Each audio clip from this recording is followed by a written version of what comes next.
Chapter 2. Whispers in the Walls. Liam woke to the sound of his laptop's fan whirring like an angry insect. His neck screamed in protest as he lifted his head from the desk, and his right hand, the one with the spider bite, felt strangely cold despite the swollen flesh around the puncture marks. Daylight filtered weakly through his basement window, casting everything in shades of gray. He'd slept, actually slept, without the usual parade of nightmares. The realization should have brought relief, but instead, it filled him with an odd sense of unease. The bite had changed overnight. What had been two small puncture wounds was now a web-like pattern of dark veins sparting beneath his skin, branching out from the original marks like tiny rivers of shadow. He flexed his fingers experimentally. No pain, just that lingering numbness that made everything feel muffled and distant. Focus, he told himself. Work. Deadlines, but concentration proved elusive.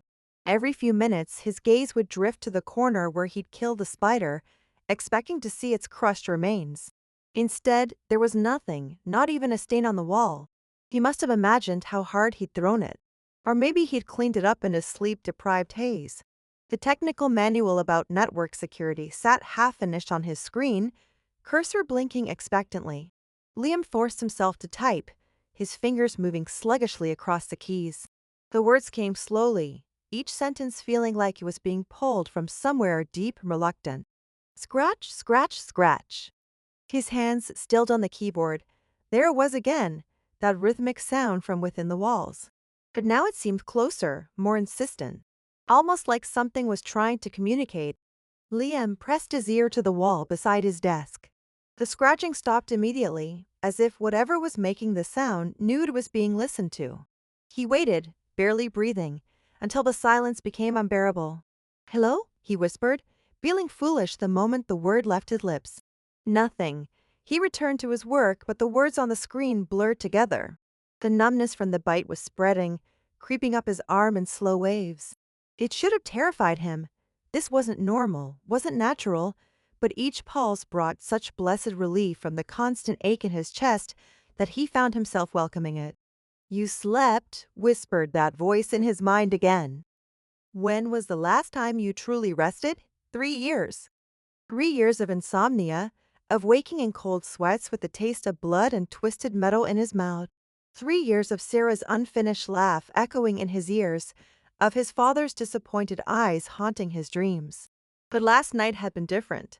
The scratching resumed, but this time it was coming from a different location, somewhere behind the kitchen area. Liam followed the sound, stepping carefully over the detritus of his isolated existence. Empty energy drink cans, crumpled papers, clothes that hadn't seen the inside of a washing machine in weeks. He pressed his ear to the wall near the refrigerator. The scratching was definitely coming from behind the drywall, but it had a strange quality to it, too deliberate for mice, too rhythmic for random pest activity. It almost sounded like weaving. Impossible, he thought. You're losing it, Thorn. But as he listened, the pattern became clearer. Scratch pidu scratch, scratch pos. Like someone, or something, was working methodically, creating something with purpose and intent. The sound stopped. Liam waited, counting his heartbeats in the sudden silence. Then, so faintly, he almost missed it, came a different sound. A soft tapping, like fingernails against glass. It was coming from his window. He turned slowly, dreading what he might see. The basement window was small and grimy, set high in the wall and partially blocked by a rusty security grate. Normally, all he could see through it were the feet of pedestrians passing by on the sidewalk above. But now, silhouetted against a gray afternoon light, was a single strand of something that caught the dim illumination like spun silver. Liam climbed onto a chair to get a closer look. The strand was impossibly thin, yet it seemed to pulse with an inner light. It stretched from somewhere outside his field of vision down to the window itself, where it had somehow passed through the security grate and pressed against the glass. As he watched, transfixed, the strand moved. Not swaying in the wind, but moving with purpose, tapping against the window in the same rhythm he'd heard from within the walls. Tap house at tap tapos. His bitten hand began to throb in time with the tapping. The dark veins under his skin pulsed, and with each pulse came another wave of that beautiful numbness. His rational mind screamed warnings, but they felt distant and unimportant compared to the growing sense of belonging. "You're not alone," whispered the voice. "You never have to be alone again." Before he could stop himself, Liam reached toward the window. His fingers touched the cold glass just as the strand pressed against it from the other side. The moment of contact sent a shock through his entire body, not painful, but overwhelming in its intensity. For just an instant, he felt something vast and patient and impossibly ancient pressing against the edges of his consciousness. Something that had been waiting, watching, preparing. Something that knew him better than he knew himself. The sensation lasted only a heartbeat before the strand withdrew, sliding away from the window and disappearing from view. For the feeling lingered, that sense of being seen, of being wanted, of being chosen. Liam stumbled backward off the chair, his legs suddenly unsteady. The bite on his hand was burning now, the dark veins spreading further up his arm. He could trace their progress under his skin, mapping their slow advance toward what his heart. He should call someone, a doctor, a friend, anyone. But who would believe him? Who would understand that something had reached out to him through that strand?